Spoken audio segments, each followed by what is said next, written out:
Great.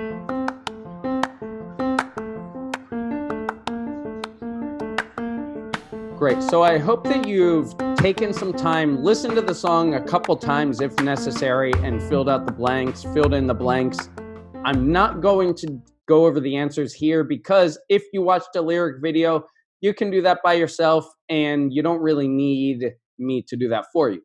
So let's go down and really essentially work on your fluency, work on how to communicate the way you want to communicate. And let's just take lyrics from the song, discuss them, figure out how you can talk about them better and share your opinion better. And let's get started. The first line of the song. And now the end is near, and so I face the final curtain. Well, what's this about? Well, the song is talking about really, and here's a way you can start. The song is about, right? That's a good way to start. The end of an era. The end of an era is really how we express when something is coming to an end. Something that had some time and now it's coming to the end. It could be, you're finishing a job, right? And you're moving on. You're retiring, right? You're ending the end of a relationship, the end of maybe you're moving house or something, right? So the end of an era, the end of a time, maybe death. A lot of people have this song as their funeral song. But it's the end of an era, and he's looking back on his life. And here's another expression. To look back on something. To look back means to reflect on or to remember something, right? Remember a time. That's what this song's talking about to me. What about to you? You can get specific in this answer. You can get general, but I really want you to communicate and really think about these answers in English. And then, of course, you can sign up for a lesson either with me or with your teacher. Print this out and share it with your English teacher, and it'll be a good thing to do in your next lesson. If you don't have an English teacher, I know a guy. Number 2, I've traveled each and every highway. This kind of literally means, by the way, a highway is a big road that you drive on, right? It's the double lane road, the big highway road, right? But what's this line mean? Literally, he has traveled a lot, but also in another level, at another level, he has had a lot of life experiences. Has had is the present perfect, right? Because we're talking about his life, right? He has had a lot of life experiences. And that's what this song's talking about, his life experiences and regrets, which we'll get into later, successes, which we'll get into later. And that's just what it is. Regrets. I've had a few, but then again, too few to mention. What's a regret? A regret is something that you wish you hadn't done, right? Maybe a mistake that you made, a big mistake, a regret. Regrets, I've had a few, but then again means like on second thought. And it's really intended and used, but then again, to show contrast from what comes before and what comes after. It's kind of like saying, however, but it's stronger, right? We could say, I've had a few regrets, however, too few to mention. You can say that. That's fine. But then again, kind of gives it a little more power. So the higher level you get with your English, the more you can use these details and these finer points to really communicate more clearly, to communicate what you really want to communicate. What these are just giving you different tools to use, right? Different shades of color, right? You could just color a tree. If you draw a tree, you color the trunk brown, the leaves green, and that's all. Or you could get more detailed, get in different shades of brown, make shadows, use different shades of green for the different positions of the leaves and different shades of the leaves.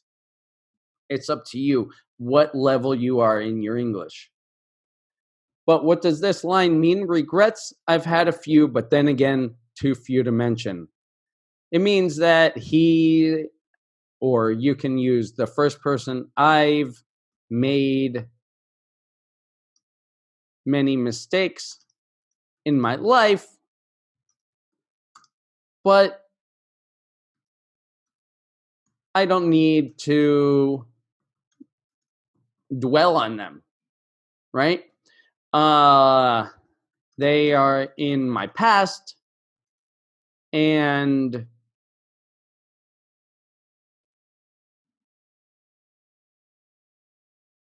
they aren't the protagonist.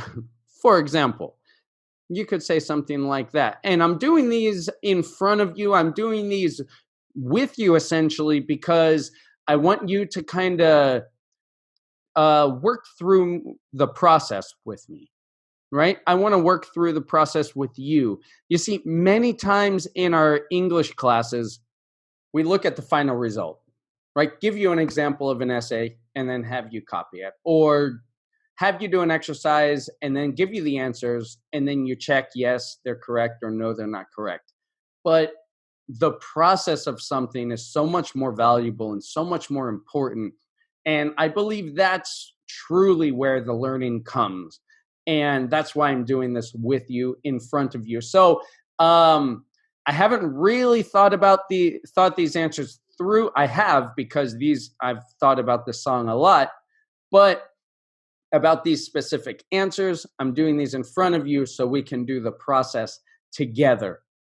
Let me know if it's a good idea. Let me know on social media, on Facebook or Twitter or Instagram, or YouTube, if this is a good idea. I think it's a good idea. But to dwell on, and this also, I get natural expressions, and I can provide natural expressions that I really say because I'm really thinking through these answers. But to dwell on something, to dwell on means to think about a lot, right? To think about again and again and again. Normally we dwell on mistakes we've made, right? Oh, I shouldn't have done that. And then you go about your day and then you think again, I really shouldn't have done that, or I really shouldn't have. Well, you're dwelling on it. Don't dwell on your mistakes. You made it. Okay. I'm sorry. Apologize and we'll move on, right? Don't dwell on your mistakes. Some people dwell on successes, but typically it's used for mistakes, to dwell on, to think about and overthink about. They are in my past and aren't the protagonist. The protagonist of what? Of my story, right? Number 4, I bit off more than I could chew, but through it all, when there was doubt, I ate it up and spit it out. One of my personal favorite lines of the song. And I bit off more than I could chew. This is a somewhat common expression. It's good enough to know. It's important enough to know. When you bite off more than you can chew, that means you take on, or you accept more than you can handle, right? You bite off more than you can chew. That means you take on more than you can handle, right? Maybe you've taken on a big responsibility at your job. You just say, yeah, I can do that project. And you really can't do it by yourself. You've bitten off more than you can chew. And now you have to figure it out, right? And this happens in life, right? But I ate it up and spit it out. This continues that metaphor because you bit off more than you can chew, but no worries. I ate it up and I spit it out. I fought through. That's a phrasal verb you can use. I fought through and succeeded, right? I fought through. When you fight through something, you struggle, you fight, and you come out on the other side. You fight through, meaning it's the process of the success, right? You fought through a challenge. You fought through a difficulty. You fought through a problem and you succeeded. A good expression, a good phrasal verb that's probably not talked about a lot. And now, as tears subside, I find it all so amusing. Subside here means to decrease. Subside means to decrease. And I get the idea with subside of the ocean at the beach, right? The tide comes in and the water comes in. And then in the morning, the tide goes out. The water subsides. In a flood, the water comes up and then the water subsides. It goes back down. It decreases, right? Sub, if you have the prefix sub, it means down or under, right? The water goes down, it subsides. So I get the idea as tears subside, and note this subside is not falling, I don't think. I don't think this subside is just falling. I think this subside is decreasing. And do you know when you lose somebody important or you have some emotional difficulty and you cry and cry and cry because you miss them, and then you're kind of talking with a friend, and then you kind of stop crying and you wipe your tears off, and then you start remembering some fond memories and you start laughing and then you kind of laugh through the tears. That's the kind of idea that I get with this. And that's kind of what I can write here. It makes me think of, and that's a good way to start, of when you're crying because you've lost somebody. It makes me think of, this is a good way to start a good expression to start a sentence, right? It reminds me of, it makes me think of when you're crying. It makes me think of when, that's another one, when you're crying because you've lost somebody, but then you remember a time with them and you start laughing through the tears. Laughing through the tears, right? You're laughing through the tears. You're laughing even though you have tears, right? That's how we can kind of say you're laughing through the tears. Are you with me? Can you relate to this? Share a story with me. Maybe share one of your stories in this box, and then share it with a teacher or share it with someone you care about. Share it with a native speaker. Oh, that was weird. Okay. And finally, the last line of the song. The record shows I took the blows and I did it my way. When you take the blows here, a blow is like hit, like in boxing, right? A blow. He took a blow and another blow. Mike Tyson's opponents took many blows, right? So the record shows, and here's a nice little rhyme here, right? The record shows I took the blows, and when you take the blows, you are hit, and you still continue, right? You accept the hit, you accept the punishment, you accept the strike, but I did it my way.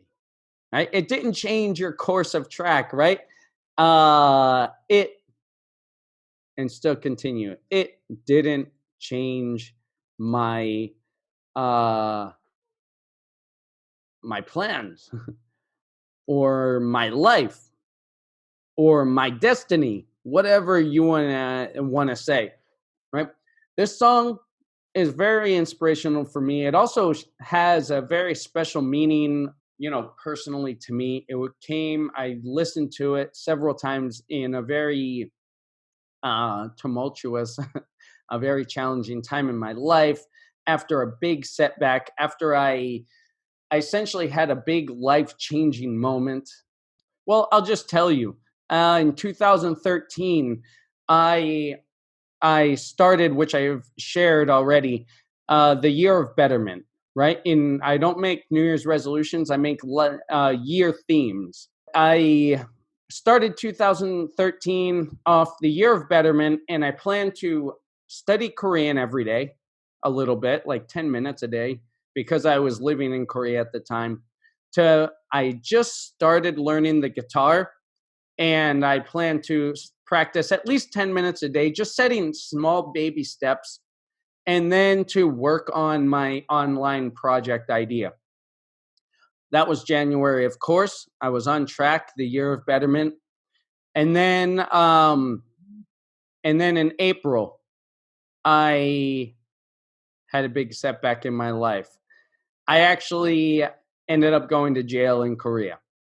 I ended up going to prison in Korea for something that sounds a lot cooler than it actually was. The official crime was international drug trafficking.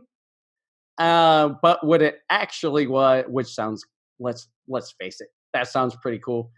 Now in hindsight, but it was really possession of marijuana, and which is obviously a no-no there. So if you live in Korea, don't smoke pot.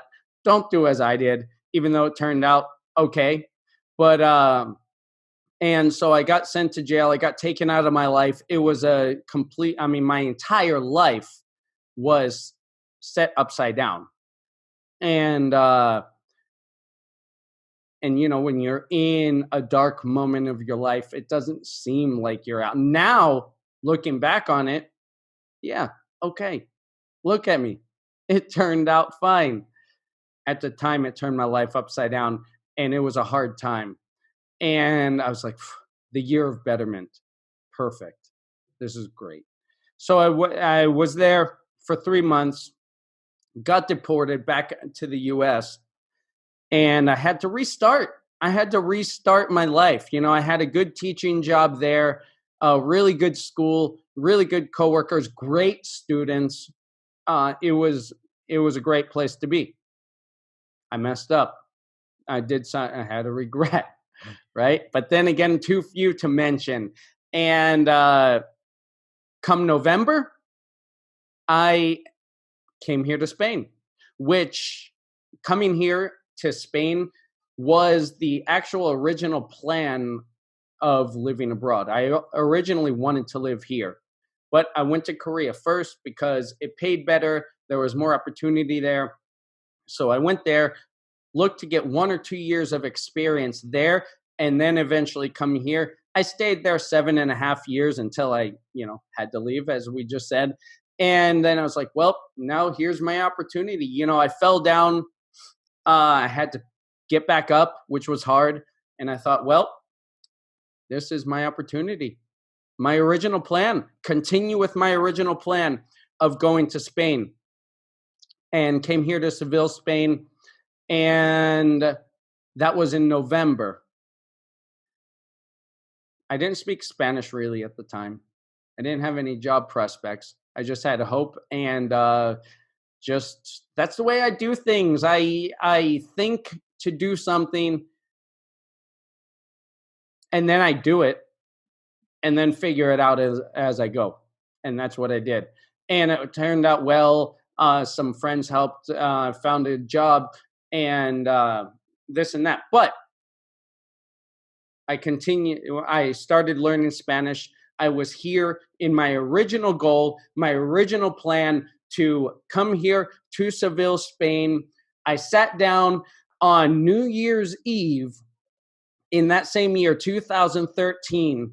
I launched, at the time was my online project. It was called Language Galaxy, which ultimately turned into Sweet Academy. But I sat down, launched Language Galaxy, played this song, Frank Sinatra's My Way, on December 31st, 2013, the year of betterment, and coming full circle after such a trying year, such a difficult setback. And I just sat down, looked at the website. You know, if I looked back at it now, it was garbage. But everything's garbage when we first start, isn't it? But sat down and listened to this song. I got goosebumps. Goosebumps are the you know, what many other languages call chicken skin, right? Goosebumps. And I just cried because through it all, I stood tall. Let the record show, I took the blows and did it my way. And I stood up and stood big. And I say all this to you because, well, it just came out just now, and I'm going to include it, and to share my story, and to just kind of reflect. That's what this song does. This song is magical to me. And I hope that you can take something from this as well. And there's no real fancy sign off. If you want to share a story, share with me below. And if you're a teacher, share this with your students, share this video, I'm going to do more of these listening lessons and put them on YouTube. And so you can share them and give your students homework. And if you're a student, then do these, and I hope they serve you. Hey guys, I'm sitting here with my daughter, Sophia. She's recording this, and I just want to thank you for watching this video. If you like it and you want to see another video like it, then right next to me, you can click another video for a fun lesson idea or a teaching tip. And don't forget to subscribe and click the bell so you get new videos every week.